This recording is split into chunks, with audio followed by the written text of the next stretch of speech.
Hello! Today we'll be discussing on the topic dependent personality disorders.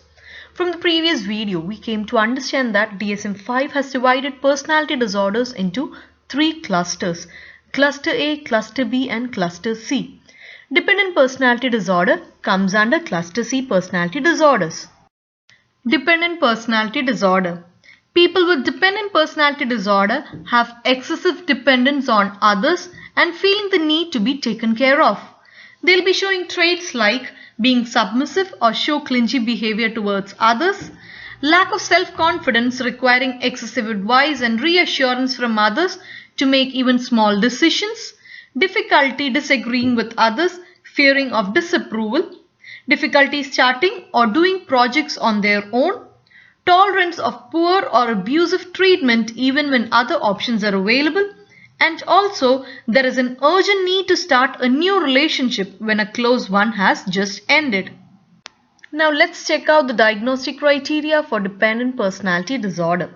A pervasive and excessive need to be taken care of that leads to submissive and clinging behavior and fears of separation that begins by early adulthood and is present in variety of contexts that is indicated by 5 or more of the following. First, has difficulty making everyday decisions without an excessive amount of advice and reassurance from others. Second, needs others to assume responsibility for most major areas of his or her life. Third, has difficulty expressing disagreement with others because of the fear of loss of support or approval. Fourth, has difficulty initiating projects or doing things on his or her own because of the lack of self-confidence in judgment or abilities rather than lack of motivation or energy. Fifth, goes to excessive lengths to obtain nurturance and support from others to the point of volunteering to do things that are unpleasant. Sixth, feels uncomfortable or helpless when alone because of the exaggerated fears of being unable to care for himself or herself. Seventh, urgently seeks another relationship as a source of care and support when a close relationship ends.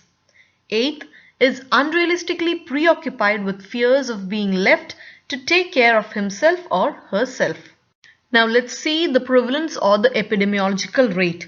It is more common in women than in men. 2.5% of personality disorders are falling into this category. It is more common in young children than the older ones. And also, person with chronic physical illness in childhood may be more susceptible to this disorder. Now let's check out the risk factors that are involved in dependent personality disorders.